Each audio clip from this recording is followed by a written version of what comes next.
ഇന്നത്തെ ബൈബിൾ വായനാ ഭാഗങ്ങൾ പുറപ്പാട് പുസ്തകം 18-ാം അധ്യായം മുതൽ 22-ാം അധ്യായം വരെയും സങ്കീർത്തനങ്ങൾ 71 മുതൽ 74 വരെയും. പുറപ്പാട് അധ്യായം 18. മോശയും ജത്രോയും.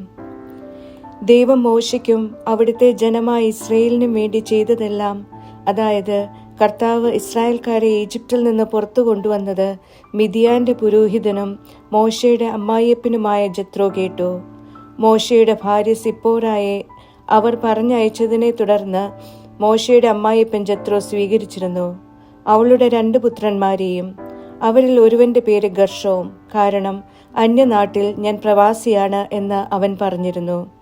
അപരന്റെ പേര് എലിയേസർ, കാരണം എൻ്റെ പിതാവിൻ്റെ ദൈവം എൻ്റെ സഹായമാണ്. അവിടുന്ന് ഫറവോയുടെ വാളിൽ നിന്ന് എന്നെ മോചിപ്പിച്ചു. മോശയുടെ അടുക്കിലേക്ക്, അവൻ പാളയമടിച്ചിരുന്ന ദൈവത്തിൻ്റെ മലയുള്ളിടത്തെ മരുഭൂമിയിലേക്ക്, മോശയുടെ അമ്മായിയപ്പൻ ജത്രോയും മോശയുടെ മക്കളും ഭാര്യയും വന്നു. മോശയോട് അവൻ പറഞ്ഞു, നിന്റെ അമ്മായിയപ്പനായ ഞാൻ ജത്രോ നിന്റെ അടുത്ത് എത്തിയിരിക്കുന്നു.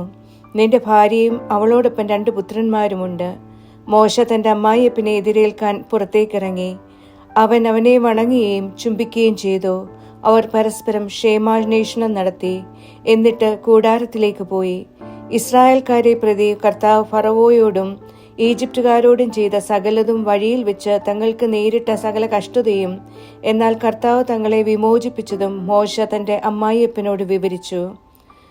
ഈജിപ്തുകാരുടെ കരങ്ങളിൽ നിന്ന് ഇസ്രായേലിനെ മോചിപ്പിച്ചുകൊണ്ട് കർത്താവ് അവർക്ക് ചെയ്ത സകല നന്മകളെയും കുറിച്ച് ജത്രോ ആഹ്ലാദിച്ചു. ജത്രോ പറഞ്ഞു, ഈജിപ്തുകാരുടെ കയ്യിൽ നിന്നും ഫറവോയുടെ കയ്യിൽ നിന്നും നിങ്ങളെ മോചിപ്പിച്ച, ജനത്തെ ഈജിപ്തുകാരുടെ കൈക്കീഴിൽ നിന്ന് വിമോചിപ്പിച്ച കർത്താവ് വാഴ്ത്തപ്പെട്ടവൻ.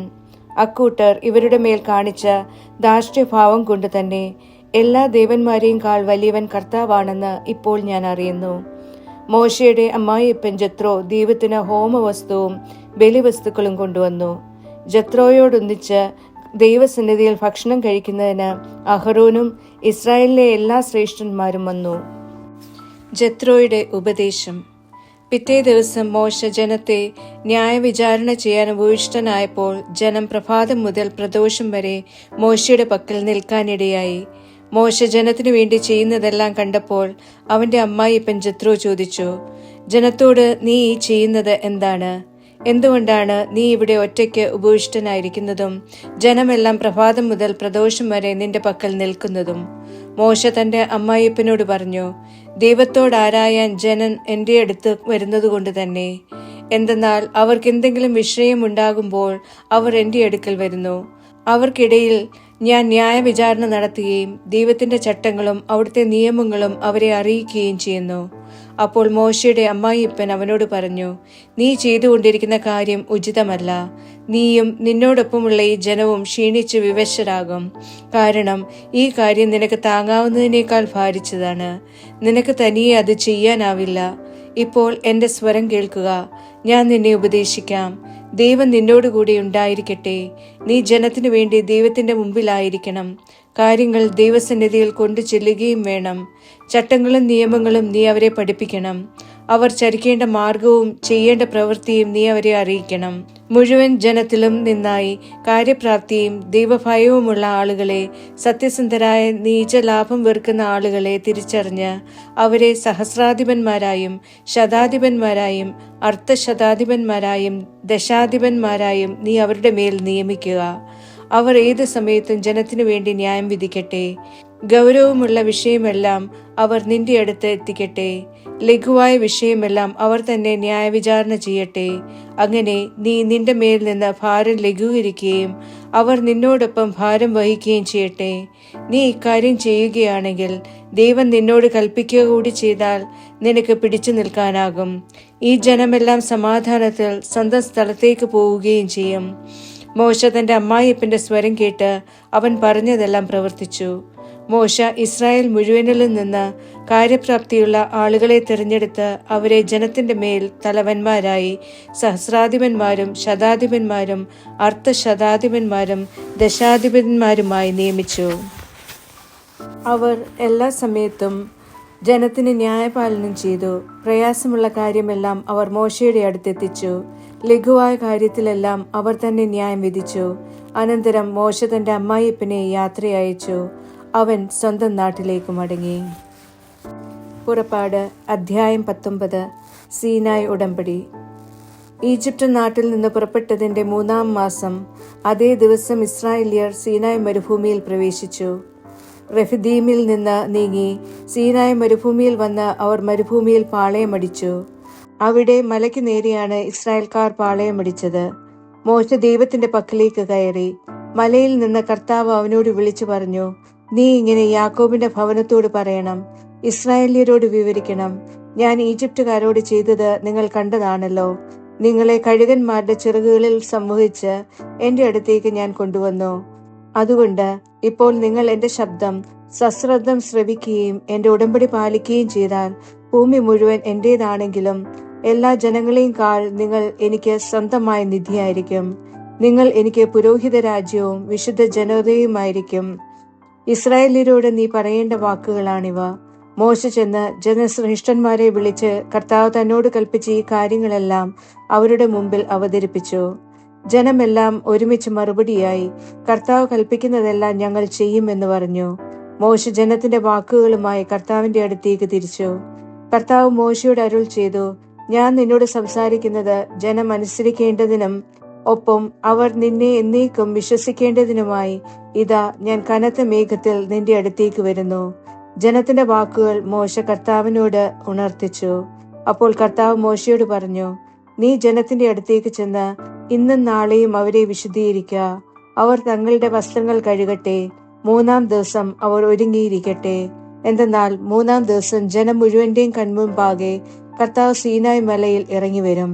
മലയിൽ കയറാതെയും അതിന്റെ അതിർത്തി തൊടാതെയും നിങ്ങൾ ശ്രദ്ധിക്കുവിൻ എന്ന് പറഞ്ഞ് നീ ജനത്തെ ചുറ്റും നിയന്ത്രിച്ചു നിർത്തുവിൻ. മലയെ സ്പർശിക്കുന്ന ആരും തീർച്ചയായും വധിക്കപ്പെടും. ഒരു കനവും അവനെ തൊടരുത്. മറിച്ച് അവൻ നിഷ്ഠൂരം കല്ലെറിയപ്പെടണം, അല്ലെങ്കിൽ നിർദ്ദയം അമ്പെയ്യപ്പെടണം. മൃഗമായാലും മനുഷ്യനായാലും അത് ജീവനോടെ ഇരിക്കരുത്.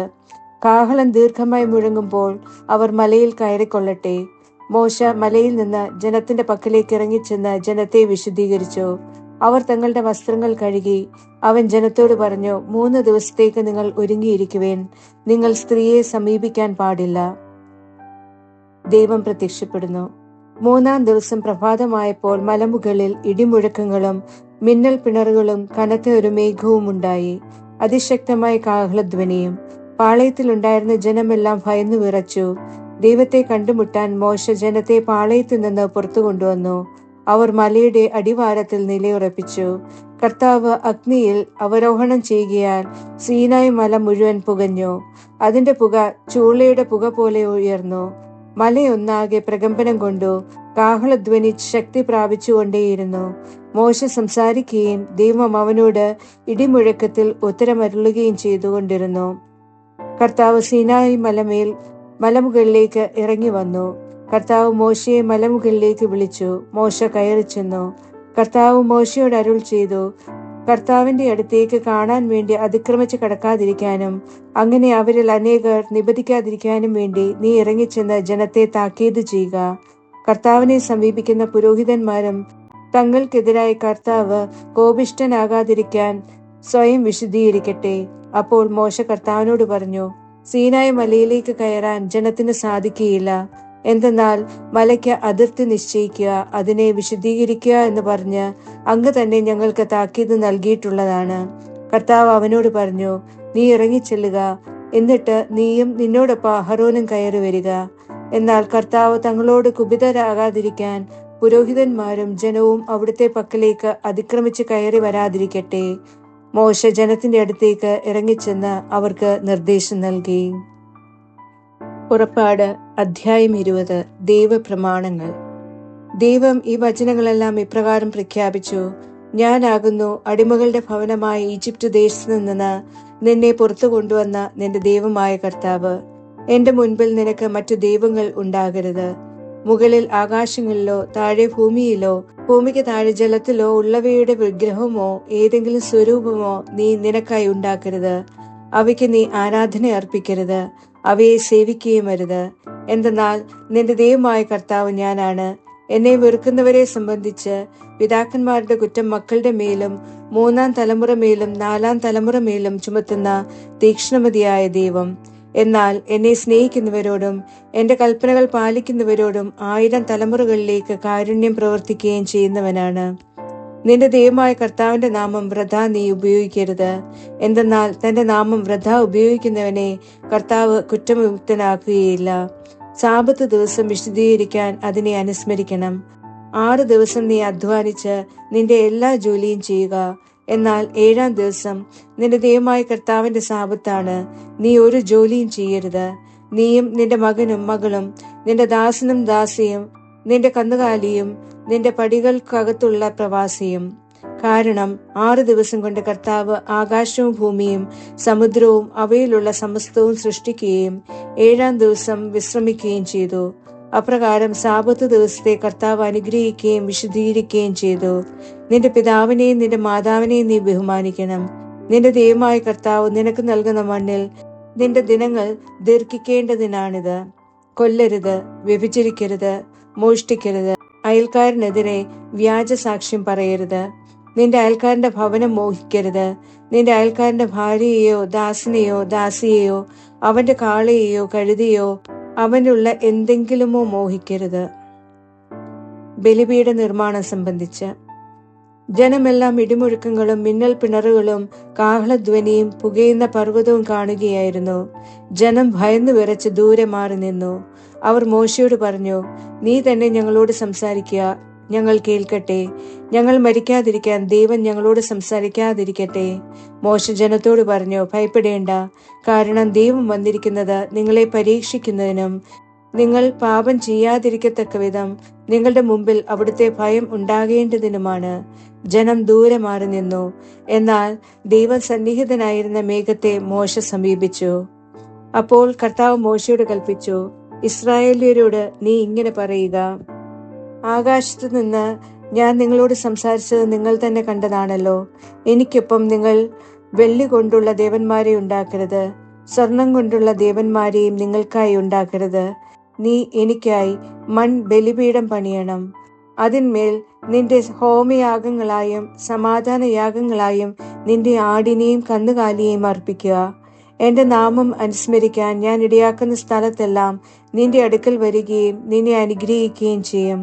എനിക്ക് വേണ്ടി ഉണ്ടാക്കുന്നത് കല്ലുകൾ കൊണ്ടുള്ള ബലിപീഠമാണെങ്കിൽ നീ അവ കൊത്തിപ്പണിയരുത്. കാരണം അതിന്മേൽ നിന്റെ ഉളി പായിക്കുമ്പോൾ നീ അത് അശുദ്ധമാക്കുകയാണ്. എന്റെ ബലിപീഠത്തിന്മേൽ നിന്റെ നഗ്നത വെളിപ്പെടാതിരിക്കാൻ വേണ്ടി നീ അതിന്മേൽ പടികളിലൂടെ കയറരുത്. പുറപ്പാട് അധ്യായം 21. അടിമകളുടെ മോചനം സംബന്ധിച്ച് നീ അവരുടെ മുമ്പാകെ അവതരിപ്പിക്കേണ്ട ന്യായപ്രമാണങ്ങൾ ഇവയാണ്. ഹെബ്രായനായ ഒരടിമയെ നീ വാങ്ങിയാൽ അവൻ നിന്നെ 6 വർഷം സേവിച്ചു കൊള്ളട്ടെ. 7-ാമത്തേതിൽ അവൻ സൗജന്യമായി സ്വതന്ത്രനായി പോകട്ടെ. അവൻ ഏകസ്ഥനായാണ് വന്നതെങ്കിൽ ഏകസ്ഥനായി തന്നെ പോയിക്കൊള്ളട്ടെ. ഭാര്യാസമേതമെങ്കിൽ ഭാര്യയും അവനോടുകൂടെ പോകട്ടെ. അവന്റെ യജമാനൻ അവന് ഒരു സ്ത്രീയെ നൽകുകയും അവൾ പുത്രന്മാരെയോ പുത്രിമാരെയോ പ്രസവിക്കുകയും ചെയ്തിട്ടുണ്ടെങ്കിൽ ആ സ്ത്രീയും അവളുടെ കുട്ടികളും അവളുടെ യജമാനന്റെ വകയായിരിക്കും. ആകയാൽ അവൻ ഏകസ്ഥനായി പോകണം. എന്നാൽ ഞാൻ എന്റെ യജമാനെയും എന്റെ ഭാര്യയും എന്റെ മക്കളെയും സ്നേഹിക്കുന്നു, ഞാൻ സ്വതന്ത്രനായി പോകുന്നില്ല എന്ന് ആ ദാസൻ തീർത്തു പറഞ്ഞാൽ അവന്റെ യജമാനൻ അവനെ ദൈവസമക്ഷം കൊണ്ടു ചെല്ലണം. കതകിന്റെയോ കട്ടിളയുടെയോ അടുക്കൽ അവനെ കൊണ്ടുചെന്ന് അവന്റെ യജമാനൻ അവന്റെ കാത് തോൽസൂചി കൊണ്ട് തുളയ്ക്കണം. അവൻ എന്നേക്കും അയാളെ സേവിക്കും. ഒരാൾ തന്റെ പുത്രിയെ ദാസിയായി വിൽക്കുകയാണെങ്കിൽ ദാസന്മാർ വിട്ടുപോകുന്നത് പോലെ അവൾ വിട്ടുപോകാൻ പാടില്ല. എന്നാൽ യജമാനൻ അവളെ തനിക്കായി നിശ്ചയിച്ചിരിക്കെ തന്റെ ദൃഷ്ടികളിൽ അവൾ അപ്രിയയായാൽ അവളെ വീണ്ടെടുക്കാൻ അവൻ അനുവദിക്കണം. അവൻ അവളെ വഞ്ചിച്ചിട്ടുണ്ടെങ്കിൽ അന്യജനത്തിന് അവളെ വിൽക്കാൻ അവന് അധികാരമില്ല. അവൻ അവളെ തന്റെ പുത്രന് വേണ്ടി നിശ്ചയിച്ചിട്ടുണ്ടെങ്കിൽ പുത്രിമാരുടെ അവകാശപ്രകാരം അവളോട് പെരുമാറണം. അവൻ മറ്റൊരുവളെ തനിക്കായി സ്വീകരിച്ചാൽ പോലും ഇവൾക്കായുള്ള ഭക്ഷണത്തിനോ ഇവളുടെ വസ്ത്രത്തിനോ ഇവളുമായുള്ള സഹവാസത്തിനോ കുറവ് വരുത്തരുത്. ഇവ മൂന്നും അവൻ ഇവളോട് ചെയ്യുന്നില്ലെങ്കിൽ പണം കൂടാതെ സൗജന്യമായി ഇവൾ പോകട്ടെ. മർദ്ദകനെ ശിക്ഷിക്കുന്നത് സംബന്ധിച്ച് ഒരുവൻ മർദ്ദിക്കുകയും ആൾ മരിക്കുകയും ചെയ്താൽ അവൻ തീർച്ചയായും വധിക്കപ്പെടണം. എന്നാൽ അവൻ കരുതിക്കൂട്ടിയല്ലാതെ ദൈവം അവന്റെ കൈകൊണ്ട് അത് ഇടയാക്കിയതാണെങ്കിൽ അവന് പലായനം ചെയ്യാനുള്ള ഒരു സ്ഥലം ഞാൻ നിനക്ക് നിശ്ചയിച്ചു തരും. എന്നാൽ ഒരാൾ തന്റെ അയൽക്കാരന്റെ മേൽ കോപം മൂത്ത് തന്ത്രപൂർവം അവനെ കൊല്ലുന്നെങ്കിൽ അയാളെ വധിക്കേണ്ടതിന് നീ എന്റെ ബലിപീഠത്തിങ്കൽ നിന്ന് പോലും അയാളെ പിടികൂടണം.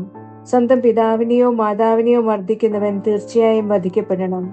ഒരാളെ തട്ടിയെടുക്കുന്നവൻ അയാളെ അവൻ വിറ്റാലും അയാൾ അവന്റെ പക്കൽ കാണപ്പെട്ടാലും തീർച്ചയായും വധിക്കപ്പെടണം. സ്വന്തം പിതാവിനെയോ മാതാവിനെയോ ശപിക്കുന്നവൻ തീർച്ചയായും വധിക്കപ്പെടണം. ആളുകൾ ശണ്ട കൂടുമ്പോൾ ഒരാൾ തന്റെ അയൽക്കാരനെ കല്ലുകൊണ്ടോ മുഷ്ടി കൊണ്ടോ ഇടിക്കുകയും മരിച്ചില്ലെങ്കിലും അവൻ ശയ്യാവലംബയാവുകയും ചെയ്തുവെന്നിരിക്കട്ടെ, അവൻ എഴുന്നേൽക്കുകയും തന്റെ ഊന്നുവടിയോട് പുറത്ത് സഞ്ചരിക്കുകയും ചെയ്താൽ മർദ്ദകൻ കുറ്റവിമുക്തനായിരിക്കും. എങ്കിലും അയാൾ അവന്റെ വിശ്രമകാലത്തേക്ക് വേണ്ടത് നൽകണം. സുഖപ്പെടും വരെ അവനെ ചികിത്സിക്കുകയും വേണം. ഒരാൾ തന്റെ ദാസനെയോ ദാസിയോ വടികൊണ്ട് പ്രഹരിക്കുകയും അവൻ അയാളുടെ കൈകീഴിൽ തന്നെ മരിക്കുകയും ചെയ്താൽ നിശ്ചയമായും പ്രതികാരം ചെയ്യപ്പെടണം. എന്നാൽ അവൻ 1 or 2 ദിവസം കൂടി അതിജീവിച്ചാൽ പ്രതികാരം ചെയ്യപ്പെടരുത്. കാരണം അവൻ അയാളുടെ ധനമാണ്. ആളുകൾ വഴക്കടിക്കുമ്പോൾ അവർ ഒരു ഗർഭിണിയെ തള്ളിയിടുകയും അവളുടെ കുട്ടികൾ പുറത്തു വരികയും എന്നാൽ ആപത്തൊന്നും സംഭവിക്കാതിരിക്കുകയും ചെയ്യുന്ന പക്ഷം പിഴ വസൂലാക്കപ്പെടണം. ആ സ്ത്രീയുടെ ഭർത്താവ് അവന്റെ മേൽ ചുമത്തുന്നതനുസരിച്ച് അയാൾ ന്യായാധിപന്മാർ മുഖേന നൽകണം. എന്നാൽ ആപത്ത് സംഭവിക്കുകയാണെങ്കിൽ നീ ജീവന് പകരം ജീവൻ കൊടുക്കണം. കണ്ണിന് പകരം കണ്ണ്, പല്ലിന് പകരം പല്ല്, കൈക്ക് പകരം കൈ, കാലിന് പകരം കാല്, പൊള്ളലിന് പകരം പൊള്ളൽ, മുറിവിന് പകരം മുറിവ്, പ്രഹാരത്തിന് പകരം പ്രഹാരം. ഒരാൾ തന്റെ ദാസന്റെ കണ്ണോ ദാസിയുടെ കണ്ണോ അടിച്ചു പൊട്ടിച്ചാൽ അവന്റെ കണ്ണിന് പകരം അയാൾ അവനെ സൗജന്യമായി വിട്ടയക്കണം. ഒരാൾ തന്റെ ദാസന്റെ പല്ലോ ദാസിയുടെ പല്ലോ അടിച്ചു കൊഴിച്ചാൽ അവന്റെ പല്ലിന് പകരം അയാൾ അവനെ സൗജന്യമായി വിട്ടയക്കണം. വളർത്തുമൃഗങ്ങളെ സംബന്ധിച്ച് ഒരു കാള ഒരു പുരുഷനെയോ സ്ത്രീയെയോ കുത്തുകയും അയാൾ മരിക്കുകയും ചെയ്താൽ ആ കാള കല്ലെറിയപ്പെടുക തന്നെ വേണം. അതിന്റെ മാംസം ഭക്ഷിക്കപ്പെടരുത്. എന്നാൽ കാളയുടെ ഉടമസ്ഥൻ നിരപരാധനായിരിക്കും. എന്നാൽ ഒരു കാള പതിവായി കുത്തുന്നതായിരിക്കുകയും അതിന്റെ ഉടമസ്ഥനെതിരെ പരാതി ഉണ്ടായിരുന്നിട്ടും അവൻ അതിനെ ശ്രദ്ധിക്കാതിരിക്കുകയും അത് ഒരു പുരുഷനെയോ സ്ത്രീയെയോ കൊല്ലുകയും ചെയ്താൽ ആ കാള കല്ലെറിയപ്പെടണം. അതിന്റെ ഉടമസ്ഥനും വധിക്കപ്പെടണം. അവന്റെ മേൽ പരിഹാരദ്രവ്യം ചുമത്തപ്പെട്ടാൽ അവൻ തന്റെ മേൽ ചുമത്തപ്പെട്ടതെല്ലാം അനുസരിച്ച് തന്റെ ജീവന്റെ വീണ്ടെടുപ്പ് വില നൽകണം. അതൊരു മകനെ കുത്തുകയോ ഒരു മകളെ കുത്തുകയോ ചെയ്താലും ഈ നിയമം അനുസരിച്ച് തന്നെ അവനോട് ചെയ്യപ്പെടണം. ഒരു ദാസനെയോ ദാസിയെയാണ് കാള കുത്തുന്നതെങ്കിൽ അയാളുടെ യജമാനന്മാർക്ക് 30 ഷെക്കൽ വെള്ളി അവൻ നൽകണം. കാള കല്ലെറിയപ്പെടുകയും വേണം. ഒരാൾ കിണർ തുറന്നിടുന്നത് മൂലമോ കിണർ കുഴിച്ചിട്ട് അത് മൂടാതിരിക്കുന്നത് മൂലമോ അവിടേക്ക് ഒരു കാളയോ കഴുതിയോ വീഴാനിടയായാൽ അയാൾ പരിഹാരം ചെയ്യണം. പണം അതിന്റെ ഉടമസ്ഥന്മാർക്ക് നൽകണം. എന്നാൽ ചത്ത മൃഗം അയാൾക്കുള്ളതായിരിക്കും. ഒരാളുടെ കാള തന്റെ അയൽക്കാരന്റെ കാളയെ ആക്രമിക്കുകയും അത് ചാകുകയും ചെയ്താൽ അവർ ജീവനുള്ള കാളയെ വിറ്റിട്ട് അതിന്റെ പണം പങ്കിടണം. ചത്ത കാളയെയും പങ്കിടണം. എന്നാൽ കാള പതിവായി കുത്തുന്നതാണെന്ന് അറിഞ്ഞിട്ടും അതിന്റെ ഉടമസ്ഥൻ അതിനെ ശ്രദ്ധിക്കുന്നില്ലെങ്കിൽ അവൻ കാളയ്ക്ക് പകരം കാളയെ നഷ്ടപരിഹാരം കൊടുക്കണം. ചത്ത മൃഗം അവനുള്ളതായിരിക്കും. നഷ്ടപരിഹാരം സംബന്ധിച്ച് ഒരാൾ കാളയോ ആട്ടിൻകുട്ടിയോ മോഷ്ടിച്ച് അതിനെ അറക്കുകയോ വിൽക്കുകയോ ചെയ്താൽ അയാൾ ഒരു കാളയ്ക്ക് പകരം 5 കന്നുകാലികളെയും ഒരു ആട്ടിൻകുട്ടിക്ക് പകരം 4 ആടുകളെയും പരിഹാരമായി നൽകണം. പുറപ്പാട് അധ്യായം 22. കൊള്ളയടിക്കുന്നതിനിടെ തസ്കരൻ പിടിക്കപ്പെടുകയും പ്രഹാരമേറ്റ് മരിക്കുകയും ചെയ്താൽ അവനെ പ്രതി രക്തപ്രതികാരമില്ല. അത് സൂര്യോദയ ശേഷമാണെങ്കിൽ അവനെ പ്രതി രക്തപ്രതികാരമുണ്ടാകും. പക്ഷേ അവൻ പൂർണ്ണമായി പരിഹാരം ചെയ്യണം. അവൻ അത് സാധിക്കാത്ത പക്ഷം തൊണ്ടിമുതലിന് പകരം അവൻ വിൽക്കപ്പെടണം. കാളയാകട്ടെ കഴുതയാകട്ടെ ആട്ടിൻകുട്ടിയാകട്ടെ തൊണ്ടി മുതൽ അവന്റെ പക്കൽ ജീവനോടെ നിശ്ചയമായും കാണപ്പെടുന്നെങ്കിൽ അവൻ ഇരട്ടി പരിഹാരം ചെയ്യണം. ഒരാൾ വയലോ മുന്തിരിത്തോപ്പോ തീയിടുമ്പോൾ അയാൾ തീ പടർത്തി മറ്റൊരു വയലിൽ തീ പിടിക്കാനിടയായാൽ അയാൾ തന്റെ വയലിന്റെ മെച്ചമായതും തന്റെ മുന്തിരിത്തോപ്പിന്റെ മുന്തിയ ഭാഗവും പരിഹാരമായി നൽകണം. തീ പുറപ്പെട്ട് മുൾപടർപ്പിൽ പടർന്ന് ധാന്യക്കറ്റിയോ ധാന്യക്കതിരോ വയൽ തന്നെയോ കത്താനിടയായാൽ തീ കത്തിച്ചയാൾ അഗ്നിബാധയ്ക്ക് നിശ്ചയമായും പരിഹാരം ചെയ്യണം. ഒരാൾ പണമോ ഉപകരണങ്ങളോ തന്റെ അയൽക്കാരന്റെ പക്കൽ സൂക്ഷിക്കാൻ ഏൽപ്പിക്കുകയും ആ മനുഷ്യന്റെ വീട്ടിൽ നിന്ന് അത് മോഷ്ടിക്കപ്പെടുകയും ചെയ്തിട്ട് മോഷ്ടാവ് പിടിക്കപ്പെട്ടാൽ അവൻ ഇരട്ടി പരിഹാരം ചെയ്യണം. മോഷ്ടാവ് പിടിക്കപ്പെടാത്ത പക്ഷം തന്റെ അയൽക്കാരന്റെ വസ്തുക്കളിൽ വീട്ടുടമസ്ഥൻ തന്റെ കൈവച്ചിട്ടില്ലെന്നുള്ളതിന് ദൈവത്തിന്റെ പക്കൽ അവൻ കൊണ്ടുവരപ്പെടണം. അതിക്രമം സംബന്ധിച്ച് ഓരോ കാര്യത്തെക്കുറിച്ചും, കാള, കഴുത, ആട്, വസ്ത്രം എന്നിങ്ങനെ നഷ്ടപ്പെട്ട എന്തിനെക്കുറിച്ചും ഇതാണ് അതെന്ന് ആരെങ്കിലും പറയാനിടയായാൽ ഇരുവരുടെയും മൊഴി ദൈവത്തിങ്കൽ വരട്ടെ. കുറ്റക്കാരനെന്ന് ദൈവം വിധിക്കുന്നവൻ തന്റെ അയൽക്കാരന് ഇരട്ടി പരിഹാരം ചെയ്യണം. ഒരാൾ തന്റെ അയൽക്കാരന്റെ പക്കൽ സൂക്ഷിക്കാൻ ഏൽപ്പിച്ച കഴുതിയോ കാളയോ ആട്ടിൻകുട്ടിയോ മറ്റേതെങ്കിലും മൃഗമോ നോട്ടക്കാരനില്ലാതെ ചത്തുപോവുകയോ മുറിവേൽപ്പിക്കപ്പെടുകയോ അന്യാധീനപ്പെടുകയോ ചെയ്താൽ അവൻ തന്റെ അയൽക്കാരന്റെ വസ്തുവകയിൽ തന്റെ കൈ തീർച്ചയായും നീട്ടിയിട്ടില്ലെന്ന് ഇരുവർക്കുമിടയിൽ ഒരു കർത്തൃനാമ ശബ്ദമുണ്ടാകട്ടെ. തുടർന്ന് അതിന്റെ ഉടമസ്ഥൻ അംഗീകരിച്ചാൽ നഷ്ടപരിഹാരം വേണ്ട. എന്നാൽ അവന്റെ പക്കൽ നിന്ന് മോഷ്ടിക്കപ്പെട്ടത് തന്നെയെങ്കിൽ അവൻ അതിന്റെ ഉടമസ്ഥന് നഷ്ടപരിഹാരം ചെയ്യണം. കടിച്ചു കീറപ്പെട്ടത് തന്നെയെങ്കിൽ അവൻ അത് തെളിവായി ഹാജരാക്കട്ടെ. കടിച്ചു കീറിയതിന് പരിഹാരം ചെയ്യേണ്ടതില്ല. ഒരാൾ തന്റെ അയൽക്കാരനിൽ നിന്ന് വായ്പ വാങ്ങിയ മൃഗം അതിന്റെ ഉടമസ്ഥൻ അതിനോടൊപ്പം ഇല്ലാതിരിക്കെ മുറിവേൽപ്പിക്കപ്പെടുന്നതിനോ ചാകുന്നതിനോ ഇടയായാൽ അയാൾ തീർച്ചയായും നഷ്ടപരിഹാരം ചെയ്യണം. എന്നാൽ അതിന്റെ ഉടമസ്ഥൻ അതിനോടൊപ്പം ഉണ്ടായിരുന്നെങ്കിൽ നഷ്ടപരിഹാരം ചെയ്യേണ്ടതില്ല. അത് വാടകയ്ക്കുള്ളതാണെങ്കിൽ അതിന്റെ വാടകയുമായി അവന് പോകാം. ധാർമ്മിക വിഷയങ്ങൾ സംബന്ധിച്ച് വിവാഹം നിശ്ചയിക്കപ്പെട്ടിട്ടില്ലാത്ത ഒരു കന്യകയെ വശീകരിച്ച് ഒരാൾ അവളോടൊത്ത് ശയിക്കുന്ന പക്ഷം അയാൾ അവൾക്ക് ഒരു ഭാര്യയ്ക്കുള്ള സ്ത്രീധനം കൃത്യമായി നൽകണം. അവളെ അയാൾക്ക് കൊടുക്കാൻ അവളുടെ പിതാവ് തീർത്തും വിസമ്മതിച്ചാൽ കന്യകകൾക്കുള്ള സ്ത്രീധനത്തിനൊത്ത പണം അയാൾ തൂക്കിക്കൊടുക്കണം. മന്ത്രവാദിനിയെ ജീവിക്കാൻ അനുവദിക്കരുത്. മൃഗത്തോടൊത്ത് ശയിക്കുന്നവൻ തീർച്ചയായും വധിക്കപ്പെടണം. കർത്താവിനല്ലാതെ അവിടത്തേക്ക് മാത്രമല്ലാതെ ദേവന്മാർക്ക് ബലിയർപ്പിക്കുന്നവൻ ഉന്മൂലനാചാര വിധേയനാകണം. പ്രവാസിയെ നീ ദ്രോഹിക്കുകയോ അവനെ ഞെരുക്കുകയോ അരുത്. നിങ്ങൾ തന്നെ ഈജിപ്റ്റ് നാട്ടിൽ പ്രവാസികളായിരുന്നല്ലോ. വിധവയോ അനാഥനോ ആയ ആരെയും നിങ്ങൾ പീഡിപ്പിക്കരുത്. നീ അവരെ നിർദാക്ഷിണ്യം പീഡിപ്പിക്കുകയും അവർ എന്റെ പക്കൽ ദീനദീനം കരയുകയും ചെയ്താൽ ഞാൻ അവരുടെ നിലവിളി നിശ്ചയമായും കേൾക്കും. എന്റെ കോപം ജ്വലിക്കുകയും നിങ്ങളെ ഞാൻ വാൾ കൊണ്ട് വധിക്കുകയും ചെയ്യും. അപ്പോൾ നിങ്ങളുടെ ഭാര്യമാർ വിധവകളും നിങ്ങളുടെ മക്കൾ അനാഥരുമായി തീരും. നീ എന്റെ ജനത്തിന് നിന്നോടൊത്തുള്ള പാവപ്പെട്ടവന് പണം വായ്പ കൊടുക്കുമ്പോൾ അവനോട് ഹുണ്ടിക പലിശക്കാരനെ പോലെയാകരുത്. അവന്റെ മേൽ പലിശ ചുമത്തരുത്. നീ അയൽക്കാരന്റെ മേലങ്കി പണയം വാങ്ങുന്ന സാഹചര്യമുണ്ടായാൽ സൂര്യാസ്തമയത്തോടെ അത് അവന് തിരികെ കൊടുക്കണം. എന്തെന്നാൽ അതുമാത്രമാണ് അവന്റെ പുതുപ്പ്. അവന്റെ ശരീരത്തിനുള്ള അവന്റെ ഉടുപ്പാണത്. മറ്റെന്തുമായി അവൻ കിടക്കും? അവൻ എന്നെ വിളിച്ചു കരഞ്ഞാൽ ഞാൻ കേൾക്കും. എന്തെന്നാൽ ഞാൻ കനിവുള്ളവനാണ്. ദൈവത്തെ നീ പുച്ഛിക്കരുത്. നിന്റെ ജനത്തിനിടയിലെ മേലധികാരിയെ ശപിക്കുകയുമരുത്.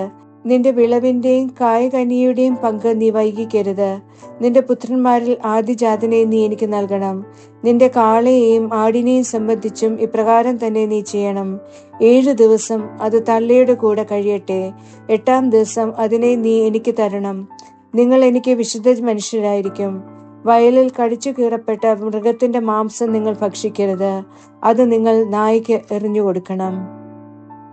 സങ്കീർത്തനങ്ങൾ 71 മുതൽ 74 വരെ. സങ്കീർത്തനം 71. ജനനം മുതൽ വാർദ്ധക്യം വരെ. കർത്താവേ, അങ്ങിലാണ് ഞാൻ അഭയം തേടുന്നത്. ഞാൻ ഒരിക്കലും ലജ്ജിക്കാതിരിക്കട്ടെ. അങ്ങേ നീതിയിൽ എന്നെ മോചിപ്പിക്കണമേ, രക്ഷപ്പെടുത്തുകയും ചെയ്യണമേ. എൻ്റെ നേർക്ക് അങ്ങയുടെ ചെവി ചായ്ക്കണമേ, എന്നെ രക്ഷിക്കണമേ. എന്നെ രക്ഷിക്കാനായി നിരന്തരം വരാൻ അങ്ങാണ് കൽപ്പിച്ചിട്ടുള്ളത്. അങ്ങ് എനിക്ക് വസതിയായ പാറയായി ഭവിക്കണമേ. എന്തെന്നാൽ അങ്ങാണ് എൻ്റെ ശിലയും ദുർഗവും. എൻ്റെ ദൈവമേ, ദുഷ്ടന്റെ കയ്യിൽ നിന്ന്, നീതികെട്ടവന്റെയും ക്രൂരന്റെയും പിടിയിൽ നിന്ന് എന്നെ വിടുവിക്കണമേ. നാഥനായ കർത്താവേ, അങ്ങാണല്ലോ എൻ്റെ പ്രത്യാശ, ചെറുപ്പം മുതൽ എൻ്റെ ആശ്രയം. ഗർഭാവസ്ഥ മുതൽ ഞാൻ അങ്ങയുടെ മേൽ കെട്ടിപ്പിടിച്ചു. എൻ്റെ അമ്മയുടെ ആന്തരാവയവങ്ങളിൽ നിന്ന് എന്നെ വേർപെടുത്തിയവൻ അങ്ങാണ്. അങ്ങാണ് എപ്പോഴും എൻ്റെ സ്തുതി വിഷയം. ഞാൻ പലർക്കും ശുഭശകുനം പോലെയായിരുന്നു. അങ്ങാണ് എൻ്റെ ശക്തി സങ്കേതം. എൻ്റെ വായ് അങ്ങയുടെ സ്തുതി നിറഞ്ഞിരിക്കുന്നു. ദിവസം മുഴുവനും അങ്ങയുടെ മഹിമയും. വാർദ്ധക്യത്തിന്റെ കാലത്ത് എന്നെ തള്ളിക്കളയരുതേ. ബലം ക്ഷയിക്കുമ്പോൾ എന്നെ ഉപേക്ഷിക്കരുതേ. എന്തെന്നാൽ എൻ്റെ ശത്രുക്കൾ എന്നെപ്പറ്റി പറയുന്നു. എൻ്റെ ജീവൻ കാത്തിരിക്കുന്നവർ ഒന്നു ചേർന്ന് ആലോചിക്കുന്നു. അവർ പറയുന്നത്, ദൈവം അവനെ പരിത്യജിച്ചിരിക്കുന്നു, പിന്തുടർന്ന് അവനെ പിടികൂടുവിൻ, അവനെ മോചിപ്പിക്കാൻ ആരുമില്ല എന്നാണ്. ദൈവമേ, എന്നിൽ നിന്ന് അകന്നു നിൽക്കരുതേ. എൻ്റെ ദൈവമേ, എൻ്റെ സഹായത്തിന് വേഗം കൂട്ടണമേ. എൻ്റെ ജീവനെ എതിർക്കുന്നവർ ലജ്ജിക്കുകയും അന്ത്യമടയുകയും ചെയ്യട്ടെ. എൻ്റെ തിന്മ അന്വേഷിക്കുന്നവരെ നിന്ദനവും അപമാനവും മൂടട്ടെ. ഞാനോ എപ്പോഴും പ്രത്യാശിക്കും. അങ്ങേക്കുള്ള സ്തുതി മേൽക്കുമേൽ വർദ്ധിപ്പിക്കുകയും ചെയ്യും. വിശദാംശങ്ങൾ എനിക്ക് അജ്ഞാതമാണെങ്കിലും അങ്ങയുടെ നീതി, അങ്ങയുടെ രക്ഷ ദിവസം മുഴുവനും എൻ്റെ വായ് വിവരിക്കും. നാഥനായ കർത്താവിൻ്റെ വീര്യകൃത്യങ്ങളുമായി ഞാൻ വരുന്നു. ഞാൻ അങ്ങയുടെ മാത്രം നീതി പ്രകീർത്തിക്കും. ദൈവമേ, എൻ്റെ ചെറുപ്പം മുതൽ എന്നെ അങ്ങ് പഠിപ്പിച്ചു. ഇപ്പോൾ വരെ ഞാൻ അങ്ങയുടെ വിസ്മയനീയമായ പ്രവൃത്തികളിൽ വർണ്ണിക്കുന്നു. ദൈവമേ, ജരാനരകളിൽ എത്തിയ ഞാൻ തലമുറയോട് അങ്ങയുടെ കരുത്ത്, വരാനിരിക്കുന്ന എല്ലാവരോടും അങ്ങയുടെ വീരകൃത്യം വർണ്ണിക്കുന്നതുവരെ എന്നെ പരിത്യജിക്കരുതേ. ദൈവമേ, അങ്ങ് ചെയ്ത അങ്ങയുടെ നീതി വൻ കാര്യങ്ങളാണ്. ദൈവമേ, അങ്ങയെപ്പോലെ ആരുണ്ട്? ദാരുണമായ അനേകം കഷ്ടതകൾ അങ്ങ് എന്നെ കാണിച്ചു. അങ്ങ് എന്നെ പുനർജീവിപ്പിക്കും. ഭൂമിയുടെ ആഴങ്ങളിൽ നിന്ന് അങ്ങ് എന്നെ പുനരുദ്ധരിക്കും. അങ്ങ് എൻ്റെ മാഹാത്മ്യം വർദ്ധിപ്പിക്കും, എന്നെ പുനരാശ്വസിപ്പിക്കും. എൻ്റെ ദൈവമേ, ഞാനും അങ്ങയുടെ വിശ്വസ്തതയെ വീണാവാദ്യം കൊണ്ട് പുകഴ്ത്തും.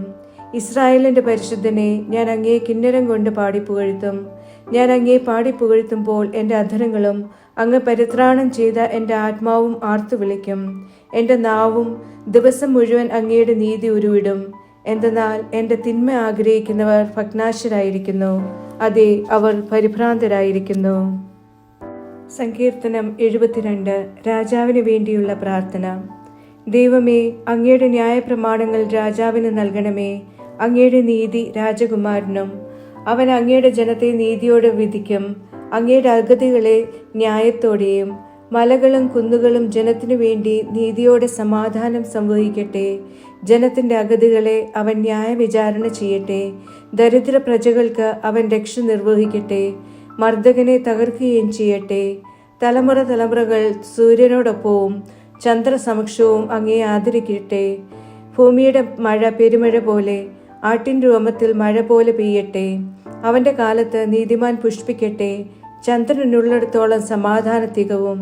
സമുദ്രം മുതൽ സമുദ്രം വരെയും നദി മുതൽ ഭൂമിയുടെ അതിർത്തികൾ വരെയും അവൻ നിയന്ത്രിക്കട്ടെ. മരുഭൂവാസികൾ അവന്റെ മുൻപിൽ കുമ്പിടട്ടെ. അവന്റെ ശത്രുക്കൾ പൊടിമണ്ണ് നക്കട്ടെ. താർഷീഷിന്റെയും ദ്വീപുകളുടെയും രാജാക്കന്മാർ കാഴ്ച സമർപ്പിക്കട്ടെ. ഷെബായിലെയും സെബായിലെയും രാജാക്കന്മാർ കപ്പം കൊണ്ടുവരട്ടെ. എല്ലാ രാജാക്കന്മാരും അവന് പ്രണാമം അർപ്പിക്കട്ടെ. എല്ലാ ജനതകളും അവനെ സേവിക്കട്ടെ. കേണപേക്ഷിക്കുന്ന ദരിദ്രനെയും നിസ്സഹായനായ അഗതിയെയും അവൻ തീർച്ചയായും മോചിപ്പിക്കും. ദുർബലന്റെയും ദരിദ്രന്റെയും മേൽ അവൻ ദയാവായ്പുള്ളവനാണ്. ദരിദ്രരുടെ ആത്മാക്കളെ അവൻ രക്ഷിക്കും. പീഡനത്തിൽ നിന്നും ആക്രമത്തിൽ നിന്നും അവരുടെ ജീവൻ അവൻ വീണ്ടെടുക്കും. അവരുടെ രക്തം അവന്റെ ദൃഷ്ടികളിൽ വിലയേറിയതായിരിക്കും. അവൻ ആയുഷ്മാനാകട്ടെ. ഷെബായിലെ സ്വർണത്തിൽ നിന്ന് അവിടുന്ന് അവന് നൽകട്ടെ. അവന് വേണ്ടി നിരന്തരം മാധ്യസ്ഥം ഉണ്ടാകട്ടെ. എല്ലാ ദിവസവും അവിടുന്ന് അവനെ അനുഗ്രഹിക്കട്ടെ. ധാന്യവയലിന്റെ സമൃദ്ധി ഭൂമിയിൽ ഉണ്ടാകട്ടെ. ലബനോൻ പോലെ മലകളുടെ ഉച്ചിയിൽ അതിന്റെ ഫലം ഉലഞ്ഞാടട്ടെ. നഗരത്തിൽ നിന്നുള്ളവർ വയൽ സസ്യം പോലെ പ്രഫുല്ലമാകട്ടെ. അവന്റെ നാമം എന്നേക്കും നിലനിൽക്കട്ടെ. സൂര്യസമക്ഷം അവന്റെ പേര് വ്യാപിക്കട്ടെ. ജനതകളെല്ലാം അവനാൽ അനുഗ്രഹീതരാകട്ടെ. അവർ അവനെ ഭാഗ്യവാനാക്കുകയും ചെയ്യട്ടെ. ഇസ്രായേലിന്റെ ദൈവമായ കർത്താവ് വാഴ്ത്തപ്പെടട്ടെ. അവിടുന്ന് മാത്രമാണ് വിസ്മയകൃത്യങ്ങൾ പ്രവർത്തിക്കുന്നവൻ. അവിടുത്തെ മഹത്വത്തിന്റെ നാമം എന്നേക്കും വാഴ്ത്തപ്പെടട്ടെ. അവിടുത്തെ മഹത്വം ഭൂമി മുഴുവൻ നിറയട്ടെ. ആമേൻ, ആമേൻ. ജെസ്സയുടെ പുത്രനായ ദാവീദിന്റെ പ്രാർത്ഥനകൾ സമാപിച്ചു. സങ്കീർത്തനം 73. ദൈവസാമീപ്യം ഉത്തമം. ദൈവം ഇസ്രായേലിന് നിശ്ചയമായും നല്ലവനാണ്. നിർമ്മലമായ ഹൃദയമുള്ളവർക്ക് തന്നെ. എനിക്ക് കാലുകൾ അല്പമായി ഇടറി, എൻ്റെ ചുവടുകൾ ചെറുതായൊന്നു വഴുതി. എന്തെന്നാൽ അഹങ്കാരികളോട് എനിക്ക് അസൂയ തോന്നി. ദുഷ്ടന്റെ ഐശ്വര്യമാണ് ഞാൻ കാണുന്നത്. അവർക്ക് മാരകമായ യാതനകളില്ലല്ലോ. അവരുടെ ദേഹം കൊഴുത്തിരിക്കുന്നു. മർത്യന്റെ കഷ്ടതയിലല്ല അവർ. സാധാരണക്കാരനോടൊപ്പം അവർ പീഡിതരുമല്ല. ആകയാൽ അഹങ്കാരം അവർക്ക് ആഹാരമായിരിക്കുന്നു.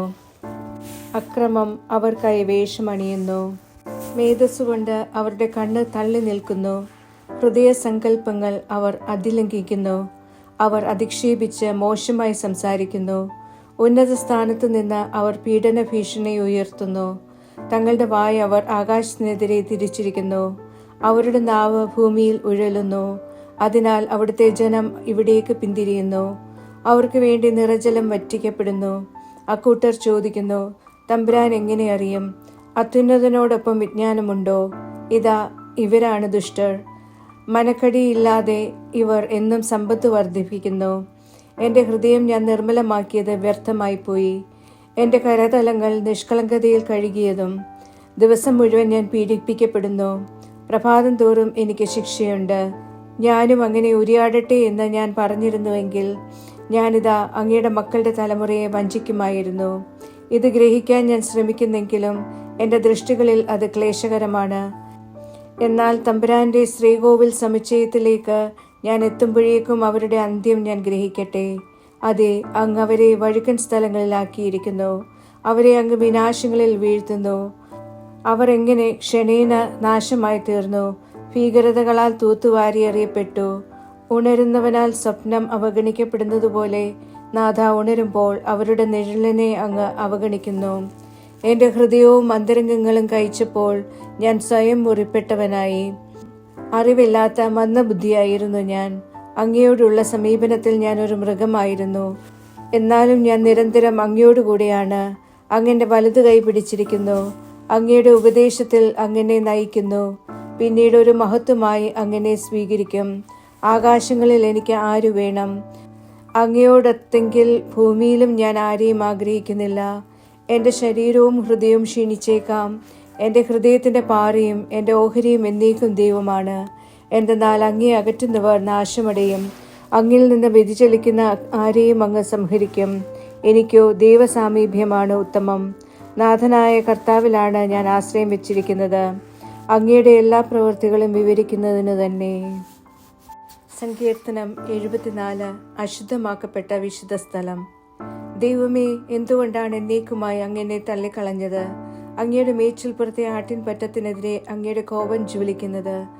അങ്ങ് പണ്ടേ സ്വന്തമാക്കിയ അങ്ങയുടെ സമൂഹത്തെ, അങ്ങയുടെ അവകാശമായി അങ്ങ് വീണ്ടെടുത്ത ഗോത്രത്തെ, അങ്ങ് വസിച്ചിരുന്ന ഈ സിയോൻ മലയെ സ്മരിക്കണമേ. ഏറെക്കാലമായ നഷ്ടാവിശിഷ്ടങ്ങളിലേക്ക് അങ്ങയുടെ കാലടികൾ ഉയർത്തണമേ. വിശുദ്ധ സ്ഥലത്തുള്ളതെല്ലാം ശത്രുപങ്കിലമായിരിക്കുന്നു. തിരുസമ്മേളന മധ്യേ അങ്ങയുടെ എതിരാളികൾ അലറി. അവർ തങ്ങളുടെ പതാകകൾ അടയാളങ്ങളായി സ്ഥാപിച്ചു. നിബിഡ വനത്തിൽ മഴുക്കൾ മുകളിലേക്ക് ഉയർത്തുന്നത് പോലെയാണ് അത് തോന്നിപ്പിച്ചത്. ഇതാ, അതിൻ്റെ കൊത്തുപണികൾ ഒന്നടങ്കം അവർ കൂടം കൊണ്ടും കോടാലികൾ കൊണ്ടും തകർത്തു. അവർ അങ്ങയുടെ ശ്രീകോവിൽ അഗ്നിക്കിരയാക്കി. തിരുനാമ നിവാസം അവർ നിലം വരെ പങ്കിലമാക്കി. അവർ തങ്ങളുടെ ഹൃദയത്തിൽ പറഞ്ഞു, നമുക്കവരെ ഒന്നടങ്കം ഞെരുക്കാം. ദേശത്ത് തമ്പുരാന്റേതായുള്ള സമ്മേളന കേന്ദ്രങ്ങളെല്ലാം അവർ തീയിട്ടു. ഞങ്ങളുടെ അടയാളങ്ങൾ ഞങ്ങൾ കാണുന്നില്ല. ഇനിയും പ്രവാചകനായി ആരുമില്ല. ഇതൊക്കെ എന്നുവരെ എന്നറിയുന്നവനും ഞങ്ങളോടൊപ്പമില്ല. ദൈവമേ, വൈരി എത്ര നാൾ പരിഹസിക്കും? ശത്രു എന്നേക്കും തിരുനാമം ഭത്സിക്കുമോ? എന്തുകൊണ്ടാണ് അങ്ങയുടെ കൈ അങ്ങ് പിൻവലിച്ചിരിക്കുന്നത്? മടിക്കുള്ളിൽ നിന്ന് അങ്ങേ വലം കൈ പുറത്തെടുത്ത് അവനെ ഇല്ലായ്മ ചെയ്യണമേ.